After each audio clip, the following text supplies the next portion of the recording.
Caracas, 5 de marzo de 2013. Son las 4:25 de la tarde.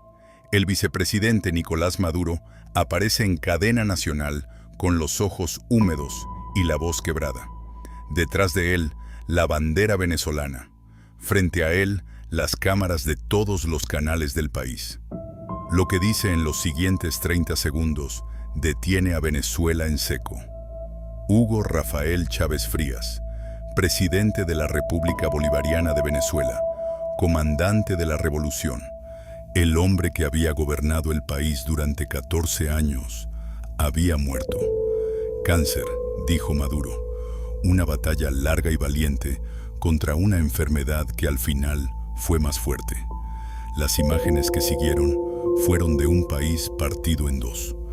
En los barrios populares de Caracas, en los cerros donde Chávez había construido su base electoral más fiel, la gente lloraba en las calles como si hubiera perdido a un familiar. En otros barrios, en las urbanizaciones de clase media y alta, había silencio. Un silencio que, dependiendo de quién lo habitara, podía ser de alivio o de incertidumbre. El mundo reaccionó con la mezcla de fascinación y controversia que siempre había acompañado a Chávez. Los obituarios lo describían como todo a la vez: revolucionario, populista, demócrata, autócrata, visionario, demagogo. Rara vez un líder latinoamericano había generado opiniones tan absolutamente irreconciliables. Pero en medio de ese ruido, en medio de los discursos y los análisis y los homenajes y las críticas, había una pregunta que muy poca gente se atrevía a formular en voz alta. Una pregunta que el propio Chávez había planteado públicamente meses antes de morir. Con esa mezcla de intuición política y teatralidad que lo caracterizaba. ¿Y si no fue solo el cáncer?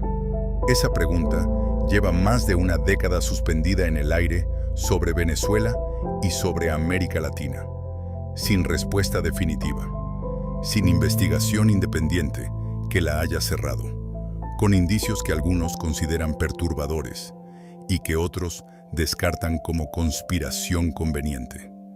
Este video no pretende tener la respuesta. Pretende algo más difícil y más necesario: examinar honestamente lo que sabemos, lo que no sabemos, y por qué la distancia entre esas dos cosas importa más de lo que parece. Para entender la muerte de Hugo Chávez, hay que entender primero quién era Hugo Chávez. No el personaje mediático, no el símbolo político, sino el hombre real y la historia real que lo produjo. Hugo Chávez nació el 28 de julio de 1954 en Sabaneta. Hay un pueblo pequeño del estado Barinas, en los llanos venezolanos. Era el segundo de 6 hijos de una familia de maestros de escuela. Creció en condiciones modestas, criado en buena parte por su abuela Rosa Inés, una mujer de carácter fuerte que, según todas las descripciones, fue la influencia formativa más importante de su vida. Venezuela en los años 50 y 60 era un país que vivía la paradoja latinoamericana en su forma más extrema, un territorio con una de las mayores reservas de petróleo del mundo, y sin embargo, una sociedad donde la desigualdad era obscena y estructural. El petróleo enriquecía a una élite y a las arcas del Estado. Pero esa riqueza no llegaba a los cerros de Caracas ni a los llanos de Barinas, donde crecían niños como Hugo Chávez. Esa contradicción fue el combustible de toda su vida política posterior. Y no como abstracción ideológica, sino como experiencia personal, visceral, cotidiana. Chávez ingresó a la Academia Militar en 1971 y fue en el ejército donde se formó políticamente, algo que en Venezuela de esa época no era inusual. Las Fuerzas Armadas eran una de las pocas instituciones donde un joven de origen humilde podía ascender socialmente, y dentro de ellas circulaban corrientes de pensamiento político que iban desde el nacionalismo bolivariano hasta el marxismo. Chávez absorbió todo eso con una voracidad intelectual que sus compañeros recuerdan como excepcional. Leyó a Simón Bolívar, a Marx, a Fidel Castro, al guerrillero venezolano Ezequiel Zamora. Fue construyendo una ideología propia, sincrética, difícil de clasificar en las categorías tradicionales de la izquierda latinoamericana. Y fue construyendo también una red y una conspiración. El 4 de febrero de 1992, el teniente coronel Hugo Chávez lideró un golpe de Estado contra el presidente Carlos Andrés Pérez. El golpe fracasó militarmente. Las unidades que debían tomar los puntos clave del país no lo hicieron. Chávez fue detenido, pero en el momento de rendirse, hizo algo que ningún golpista latinoamericano había hecho antes con esa efectividad. Compareció ante las cámaras de televisión y asumió públicamente la responsabilidad del golpe. Dijo que habían fracasado por ahora, usando exactamente esas palabras, por ahora. Esas dos palabras lo convirtieron en un fenómeno político. En un país donde la clase política tradicional estaba hundida en la corrupción y en el desprestigio, apareció un militar que decía lo que pensaba y que asumía lo que hacía. La paradoja fue que el fracaso del golpe fue el lanzamiento de su carrera política. Cumplió 2 años de prisión. Fue amnistiado en 1994 y en 1998, con una campaña que mezcló el carisma personal con un discurso de refundación radical del país. Ganó las elecciones presidenciales con el 56% de los votos. Venezuela nunca volvió a ser la misma, y el mundo que rodeaba a Hugo Chávez tampoco. Para entender las circunstancias de la muerte de Chávez, hay que entender también quiénes eran sus enemigos, y la lista era larga, poderosa y extraordinariamente motivada. Chávez había nacionalizado empresas petroleras en las que operaban las mayores corporaciones energéticas del mundo. Había establecido acuerdos con Cuba, Irán, Rusia y China, que contrariaban directamente los intereses geopolíticos de Estados Unidos en la región. Había creado ALBA, la Alianza Bolivariana para los Pueblos de Nuestra América, un bloque regional construido explícitamente como alternativa a la influencia norteamericana. Había financiado y apoyado políticamente a movimientos y gobiernos de izquierda en toda América Latina, y había sobrevivido, en abril de 2002, a un golpe de Estado que duró 47 horas y que contó, según investigaciones periodísticas posteriores y según el propio gobierno venezolano, con al menos conocimiento previo de sectores del gobierno de George W. Bush. El documental irlandés La Revolución no será televisada, filmado casualmente en Venezuela durante esos días, capturó en tiempo real algo extraordinario: cómo los medios de comunicación venezolanos, en su mayoría privados y opositores a Chávez, se participaron activamente en el golpe difundiendo información falsa y luego silenciaron su propio papel cuando el golpe fracasó y Chávez regresó al poder. Chávez sobrevivió ese golpe y la experiencia lo marcó de maneras que resultaron significativas para entender lo que vino después. Desde 2002, Chávez habló con frecuencia y con una convicción que sus colaboradores describían como genuina, más que performativa, de que existían planes para eliminarlo. Sabía que era un objetivo. Tenía razones concretas, no paranoia abstracta, para creerlo. Y entonces, en junio de 2011, anunció algo que nadie esperaba. La noticia llegó en cadena nacional, como tantas otras noticias de su gobierno. Chávez, hablando desde Cuba, donde había viajado para una operación que inicialmente se describió como un absceso pélvico, reveló que los médicos habían encontrado algo más: una masa tumoral, cáncer. La reacción del mundo político fue inmediata y predecible en su polarización.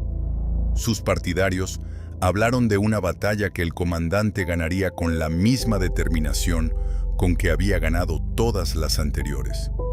Sus opositores, algunos con una sinceridad que resultaba moralmente desconcertante, apenas disimularon su satisfacción.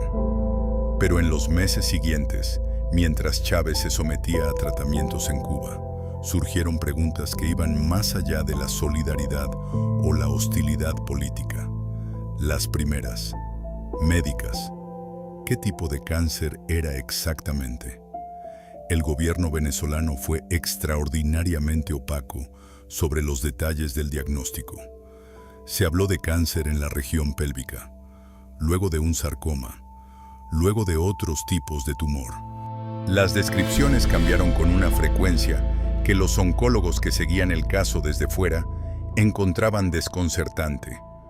No porque los diagnósticos de cáncer no puedan evolucionar y complicarse, sino porque la falta de consistencia en la información oficial era inusual incluso para un caso médicamente complejo.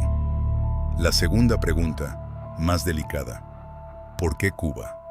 Venezuela tenía hospitales bien equipados, tenía médicos competentes, tenía recursos, gracias al petróleo, para traer a cualquier especialista del mundo.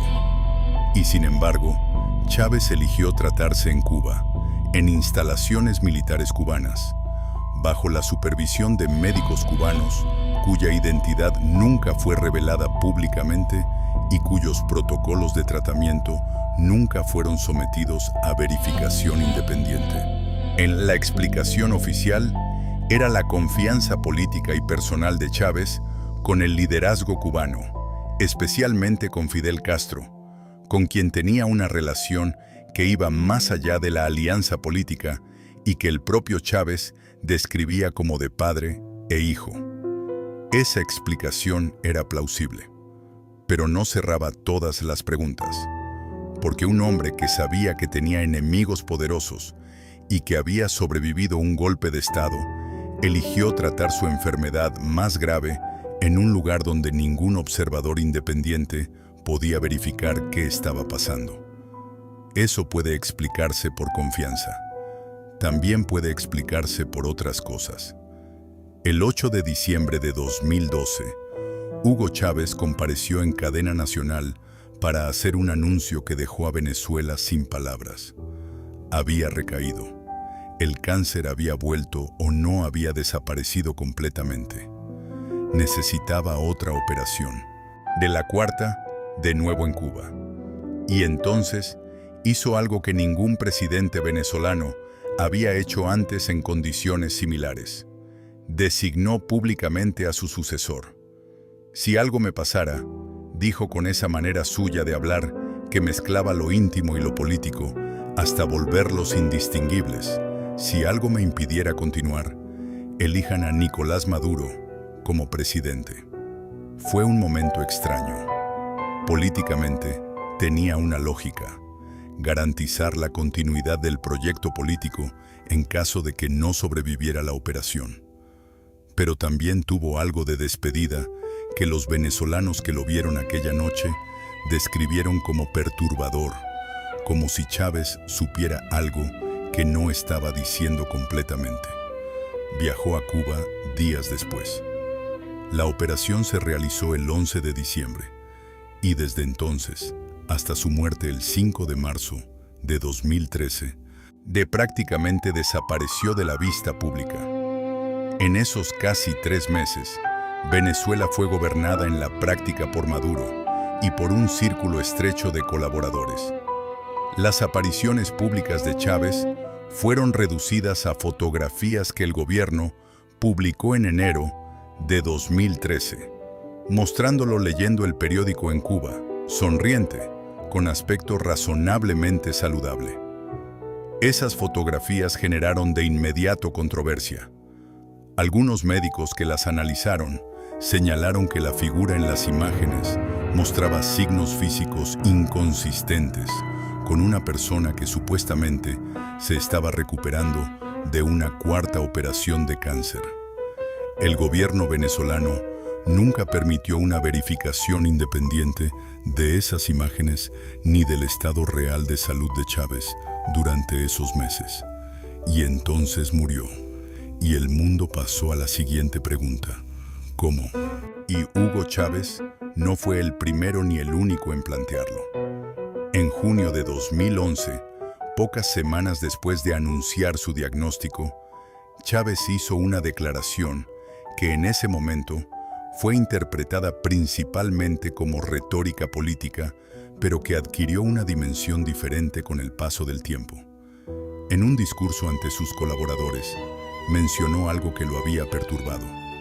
Varios líderes latinoamericanos de izquierda habían desarrollado cáncer en un periodo relativamente corto. Fernando Lugo en Paraguay, Dilma Rousseff en Brasil, Lula da Silva en Brasil, Cristina Fernández en Argentina, él mismo en Venezuela. No es extraño, dijo, no es demasiada coincidencia. La pregunta flotó en el aire político latinoamericano durante años. Y es una pregunta que merece ser examinada con honestidad, sin el prejuicio de descartarla por conveniente, ni el de aceptarla por ideológicamente satisfactoria. Los hechos objetivos son estos. Varios líderes de izquierda latinoamericana desarrollaron cáncer en un periodo aproximado de 5 años.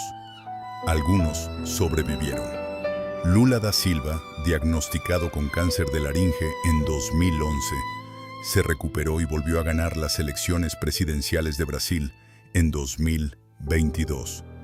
Dilma Rousseff superó el cáncer linfático que le diagnosticaron en 2009. Cristina Fernández fue operada de un tumor tiroideo en 2011 y se recuperó. Chávez no. ¿Eso prueba algo? No necesariamente. El cáncer no discrimina ideológicamente. Los líderes políticos están expuestos a estrés crónico, a viajes constantes, a irregularidades de sueño y alimentación que son factores de riesgo conocidos. La coincidencia puede ser simplemente eso, coincidencia. Pero hay un contexto que impide cerrar la pregunta tan fácilmente. Ese contexto tiene un nombre: el Programa de Investigación en Armas Biológicas y Químicas de la CIA, y más específicamente, la historia documentada de los intentos de la Agencia de Inteligencia Americana de eliminar a líderes latinoamericanos que consideraba una amenaza. No es teoría de conspiración, es historia documentada. Los intentos de la CIA de asesinar a Fidel Castro son uno de los episodios más ampliamente documentados de la historia de la inteligencia americana. El Comité Church del Senado de Estados Unidos, que investigó las operaciones encubiertas de la CIA en los años 70, documentó múltiples planes para eliminar a Castro, incluyendo el uso de venenos y de agentes biológicos. Esos documentos son públicos, están desclasificados, no son especulación. A la pregunta que los analistas de inteligencia y los investigadores independientes han planteado en el caso de Chávez es esta: si la CIA desarrolló en los años 60 y 70 tecnología para eliminar a líderes mediante agentes que simulaban enfermedades naturales, ¿cuánto más avanzada estaría esa tecnología 50 años después? En 2010, Seymour Hersh, uno de los periodistas de investigación más respetados del mundo, el mismo que destapó la masacre de My Lai y los abusos de Abu Ghraib, declaró en una entrevista que la CIA mantenía equipos de asesinato activos y que su sofisticación era considerablemente mayor de lo que el público conocía.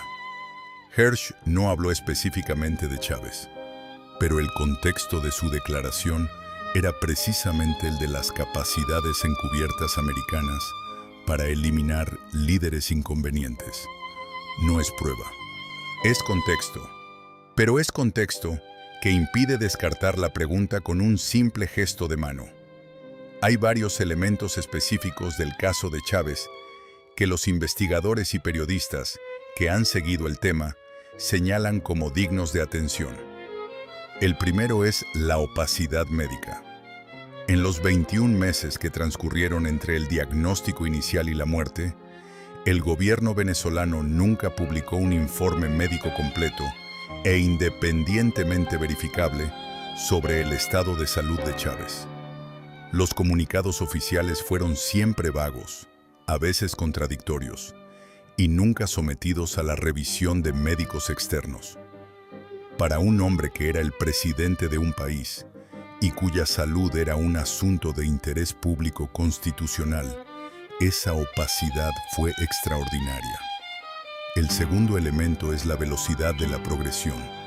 Los oncólogos que analizaron el caso desde fuera, basándose en la información pública disponible, señalaron que la progresión de la enfermedad de Chávez fue inusualmente rápida para los tipos de cáncer que se mencionaron oficialmente. Eso no prueba envenenamiento. Puede explicarse por múltiples factores médicos, pero es un dato que los especialistas independientes encontraron llamativo. El tercer elemento es el tratamiento en Cuba. La decisión de tratarse exclusivamente en Cuba, sin verificación médica internacional independiente, creó una caja negra en torno a su enfermedad que nunca pudo ser examinada por ojos ajenos al gobierno cubano y venezolano. Independientemente de las razones de esa decisión, el resultado práctico fue que nadie fuera de ese círculo muy cerrado sabe con certeza qué tratamientos recibió Chávez, bajo qué protocolos, o con qué resultados intermedios. El cuarto elemento, quizás el más perturbador, es lo que ocurrió en 2013 con la solicitud de autopsia. Cuando Chávez murió, varios sectores, incluyendo algunos médicos venezolanos y grupos de derechos humanos, pidieron que se realizara una autopsia completa e independiente que determinara con precisión la causa de muerte. El gobierno venezolano denegó esa solicitud. El cuerpo de Chávez fue embalsamado y las circunstancias exactas de su muerte permanecen oficialmente en los términos vagos del comunicado que Maduro leyó aquella tarde del 5 de marzo. ¿Por qué se negó la autopsia? El gobierno dijo que era una decisión de la familia y que no había razón para una investigación adicional, dado que la causa de muerte era conocida. En sus críticos dijeron que era exactamente la respuesta que daría un gobierno que tenía algo que ocultar, o que tenía razones para no querer que el mundo supiera exactamente cómo murió su presidente. Ninguna de esas dos explicaciones puede probarse ni descartarse con la información disponible. Hay un nombre que aparece repetidamente en cualquier investigación seria sobre la muerte de Chávez. Un nombre que el propio Chávez mencionó en más de una ocasión con una mezcla de respeto intelectual y hostilidad política. Ese nombre es Roger Noriega. Noriega fue subsecretario de Estado para Asuntos del Hemisferio Occidental durante el gobierno de George W. Bush. Fue uno de los arquitectos de la política latinoamericana en los años en que Chávez se convirtió en el principal antagonista de Washington en la región. Y fue, después de dejar el gobierno, uno de los críticos más activos y más influyentes de Chávez desde think tanks y organizaciones vinculadas al establishment de política exterior americano. Noriega nunca dijo que Chávez había sido envenenado. Lo que sí dijo, en múltiples ocasiones, y en términos que resultaban llamativamente precisos para alguien que supuestamente hablaba desde fuera del gobierno, era que la influencia de Chávez en América Latina podía y debía ser contenida por todos los medios disponibles. ¿Qué significa eso exactamente?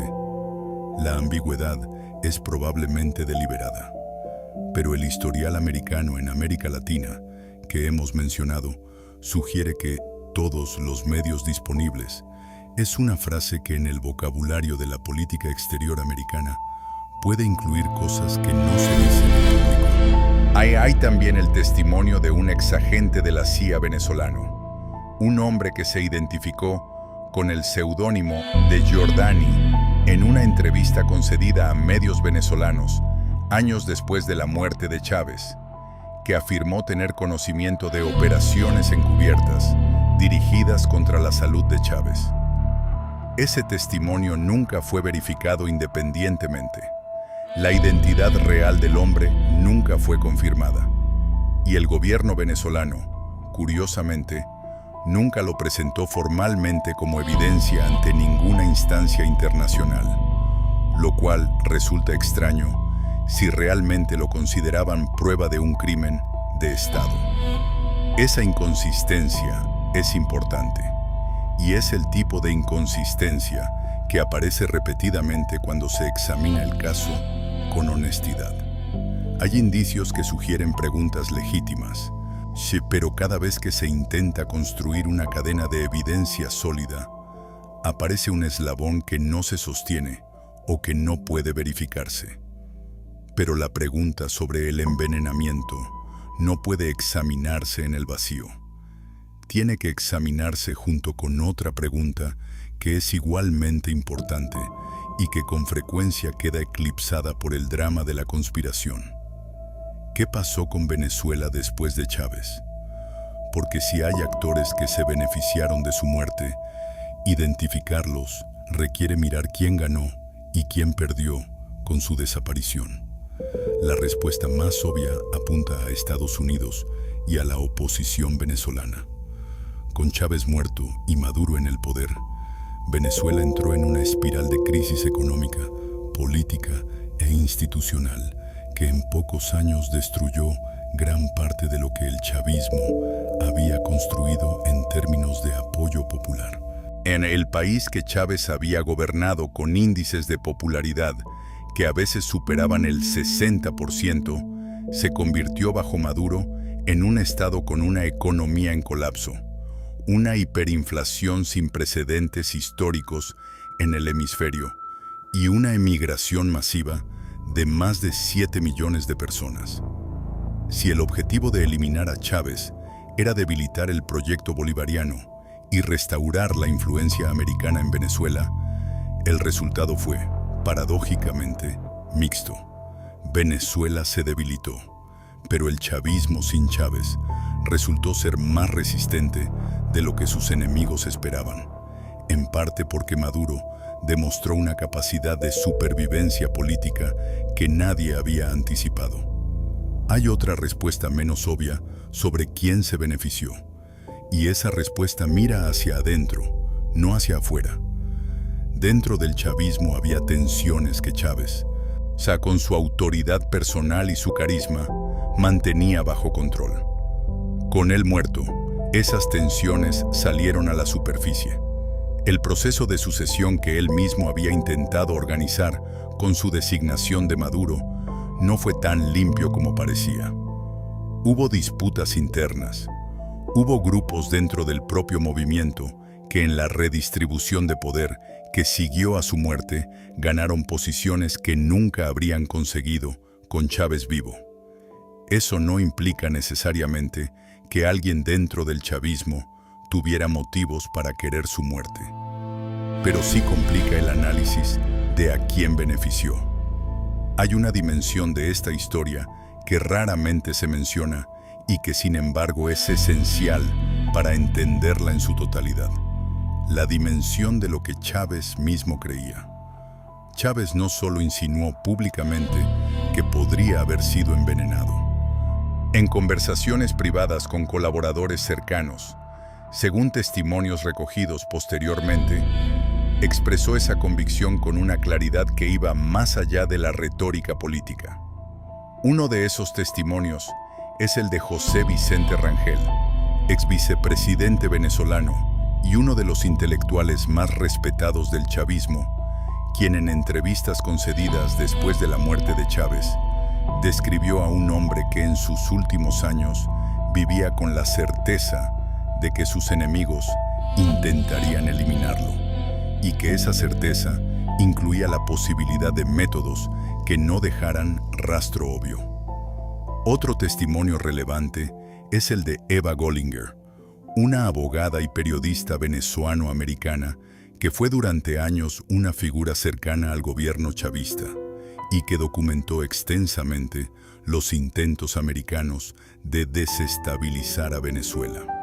Gollinger, que después se distanciaría del gobierno de Maduro, señaló en múltiples ocasiones que el expediente de operaciones encubiertas americanas contra Chávez era suficientemente grueso como para que la pregunta sobre su muerte no fuera irracional. Pero también hay que decir esto, con la misma honestidad. Ni Rangel, ni Gollinger, ni ningún otro testimonio cercano al caso ha presentado evidencia forense, documental o de inteligencia que demuestre de manera concluyente que Chávez fue envenenado. Lo que han presentado son indicios, contextos, inconsistencias y preguntas, que no es nada, pero que tampoco es prueba. ¿Qué dice la ciencia sobre la posibilidad del envenenamiento con agentes inductores de cáncer? Esta es quizás la pregunta más técnica del debate, y también la más relevante para evaluar si la hipótesis del envenenamiento es científicamente plausible o si pertenece al reino de la fantasía conspirativa. La respuesta, incómoda para quienes prefieren certezas en cualquier dirección, es que es plausible, pero no demostrada en este caso específico. Existen sustancias que pueden inducir o acelerar el desarrollo de tumores malignos. Algunos compuestos radiactivos, como el polonio 210, que fue usado en el asesinato del exagente ruso Alexander Litvinenko en Londres en 2006, pueden causar daño celular masivo que eventualmente deriva en cáncer. Otros agentes químicos tienen efectos mutagénicos documentados, y hay investigación, parte de ella desclasificada, y sobre el desarrollo de agentes biológicos capaces de actuar sobre el sistema inmunológico de maneras que facilitan el desarrollo de tumores. El caso Litvinenko es instructivo porque demostró algo importante, que los servicios de inteligencia modernos tienen la capacidad y la voluntad de usar agentes altamente sofisticados para eliminar objetivos de una manera que puede parecer enfermedad natural. Litvinenko murió de envenenamiento por polonio 210, una sustancia tan inusual y tan difícil de detectar que solo fue identificada porque los médicos que lo trataban en el hospital londinense decidieron hacer pruebas extraordinariamente exhaustivas. ¿Podría haberse usado algo similar con Chávez? Técnicamente, la respuesta de los expertos en medicina forense es posiblemente. La ausencia de una autopsia independiente hace imposible saberlo. Y esa imposibilidad, creada por la decisión del gobierno venezolano de embalsamar el cuerpo sin permitir una verificación externa, es precisamente lo que mantiene la pregunta abierta. En 2013, el entonces presidente de Bolivia, Evo Morales, pidió formalmente ante Naciones Unidas una investigación internacional sobre la muerte de Chávez. La solicitud no prosperó. Nadie con la autoridad necesaria para ordenar una investigación independiente tomó acción.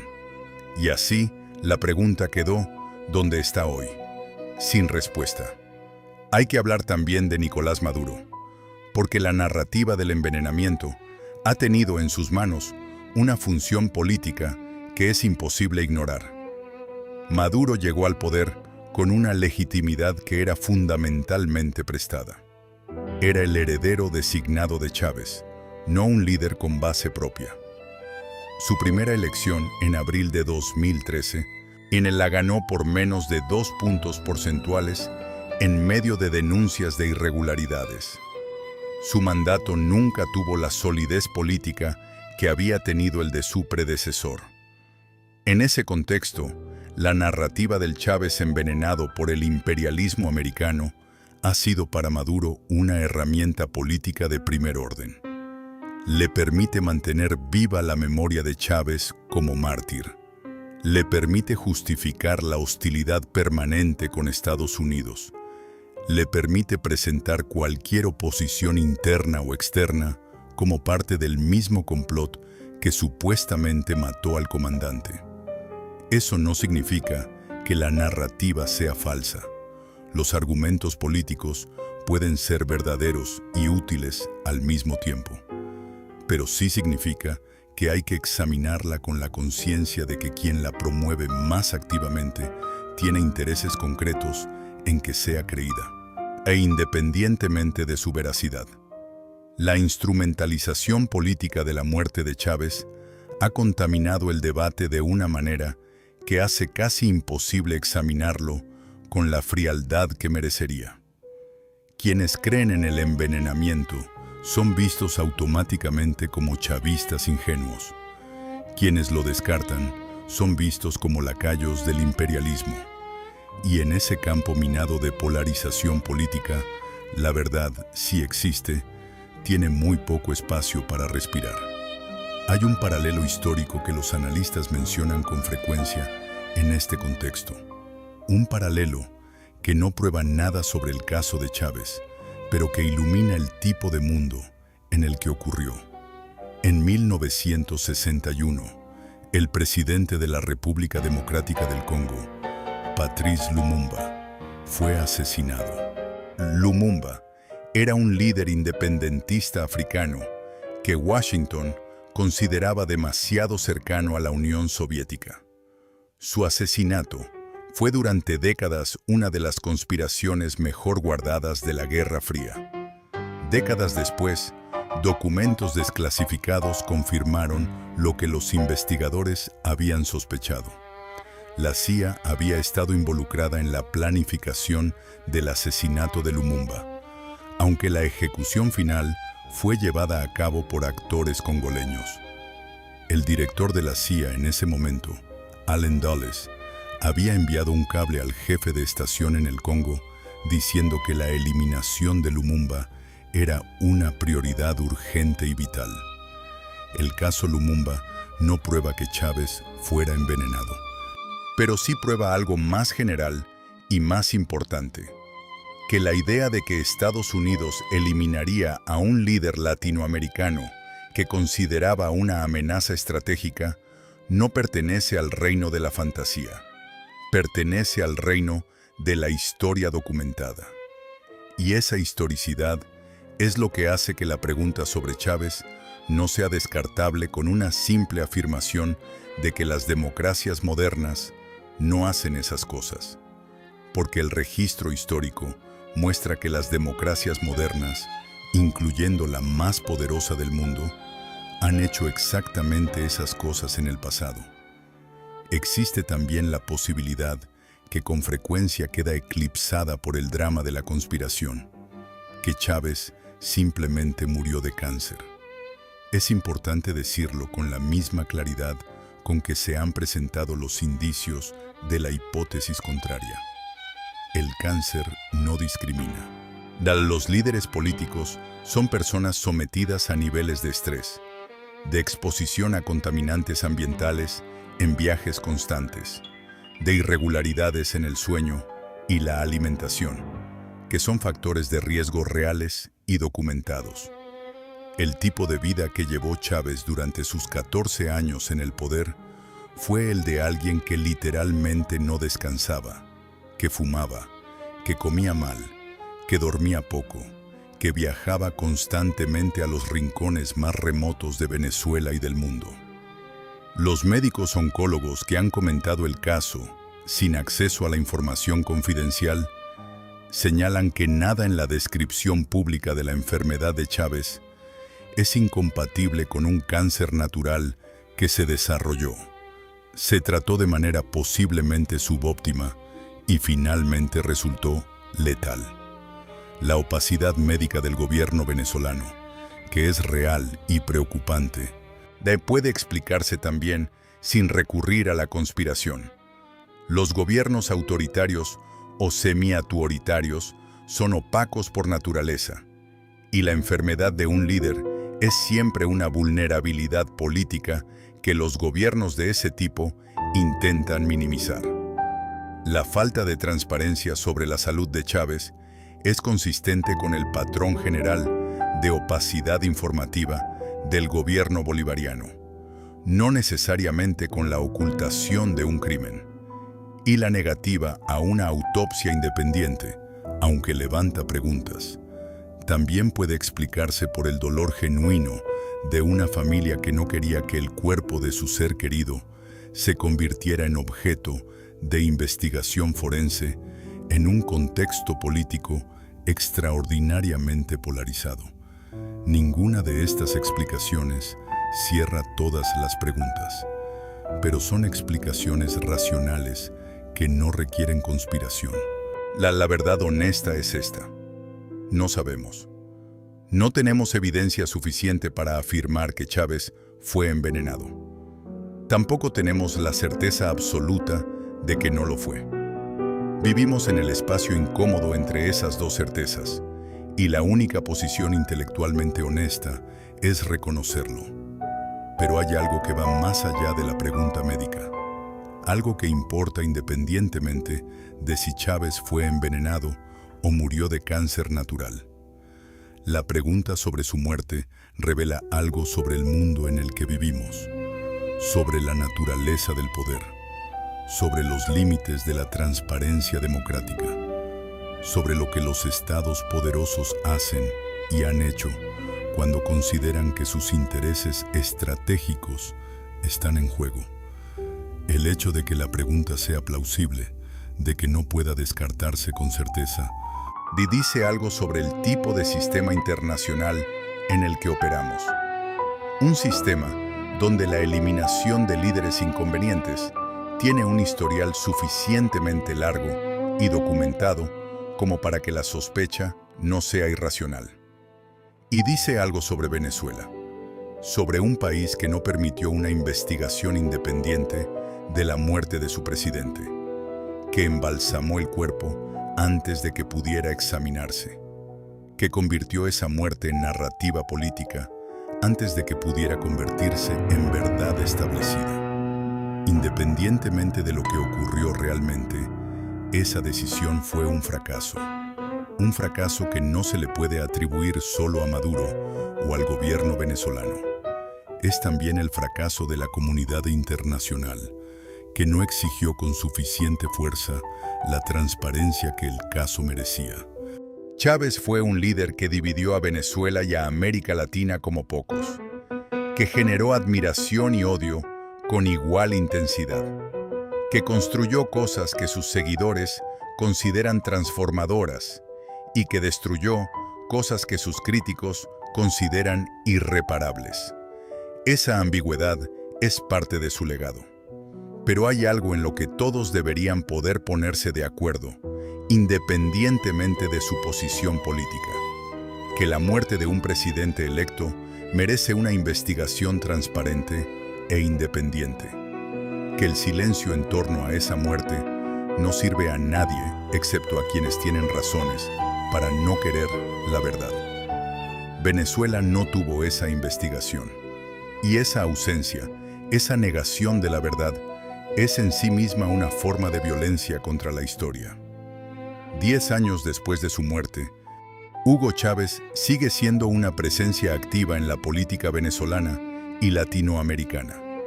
Su imagen está en las paredes de los edificios públicos venezolanos. Su voz se reproduce en actos oficiales. Su nombre se invoca como argumento, como escudo, como arma. Maduro ha construido buena parte de su legitimidad sobre la figura de Chávez. Lo llama el comandante eterno. Lo describe como un mártir. Usa su memoria para justificar decisiones que Chávez, con su complejidad política y su pragmatismo ocasional, podría o no haber tomado. En los barrios populares de Caracas, donde la crisis económica ha golpeado con más fuerza, la figura de Chávez genera una nostalgia compleja. La gente recuerda los años en que había petróleo, había programas sociales, había una sensación de dignidad en ser venezolano pobre. Y recuerda también las cosas que salieron mal, las decisiones económicas que sembraron las semillas de la crisis que vino después, los errores que Chávez cometió y que el chavismo nunca terminó de reconocer. La pregunta sobre cómo murió no está separada de la pregunta sobre qué fue, sobre qué dejó, sobre qué significa su legado para un país que hoy es irreconocible respecto al que él gobernó. Y esa pregunta tampoco tiene una respuesta limpia, porque Hugo Chávez fue, como la mayoría de los grandes líderes históricos, una contradicción. Un hombre que redujo genuinamente la pobreza y que también restringió genuinamente la libertad de prensa, que expandió el acceso a la salud y a la educación y que también concentró el poder de maneras que debilitaron las instituciones democráticas. Que habló con una elocuencia real sobre la dignidad de los pobres y que también gobernó con un personalismo que hizo al Estado dependiente de su figura. Esa contradicción no desaparece con ninguna respuesta a la pregunta de cómo murió, pero sí se complica de maneras importantes si murió envenenado, porque cambiaría la narrativa de su fracaso político parcial en narrativa de derrota ante fuerzas externas, y si murió de cáncer natural, porque dejaría sin ese argumento a quienes han construido sobre su muerte una justificación permanente de sus propias fallas. Volvamos al principio, a Caracas, 5 de marzo de 2013, a Nicolás Maduro leyendo el comunicado con los ojos húmedos. En ese momento, Venezuela se dividió de maneras que 10 años después siguen sin cicatrizar. La muerte de Chávez no fue el fin de una era. Fue el inicio de una era diferente, más oscura en muchos aspectos, menos cierta en casi todos. La pregunta que él mismo plantó, ¿y si no fue solo el cáncer?, sigue sin respuesta. Probablemente siga sin respuesta para siempre, a menos que alguien con acceso a información clasificada decida compartirla, o a menos que Venezuela, en algún futuro político diferente al actual, decida abrir los archivos y permitir la investigación que nunca se hizo. Hasta ese momento, vivimos con la incomodidad de no saber. Y esa incomodidad es en sí misma una lección sobre el mundo que habitamos, sobre los límites de la transparencia, sobre el poder de los secretos de Estado, sobre lo que pasa cuando la muerte de un líder se convierte en herramienta política antes de convertirse en verdad histórica. Hugo Chávez fue muchas cosas. Fue el hijo de la maestra de Sabaneta, que llegó a gobernar uno de los países con más petróleo del mundo. Fue el militar golpista que se convirtió en presidente electo. Fue el líder carismático que construyó un movimiento que sobrevivió su muerte. Y fue, al final, un hombre enfermo que murió en circunstancias que el mundo nunca tuvo acceso a verificar completamente. Eso último, independientemente de lo que signifique, es una deuda con la verdad que Venezuela y el mundo todavía no ha saldado. Si este video te hizo pensar diferente sobre una historia que creías conocer, ese era exactamente el objetivo. Nos vemos en el siguiente. Si lo que acabas de ver te parece importante, compártelo. Estos temas merecen más conversación y menos certezas fáciles. Si quieres seguir explorando las historias de poder que la historia oficial prefiere dejar sin resolver, suscríbete. Seguimos.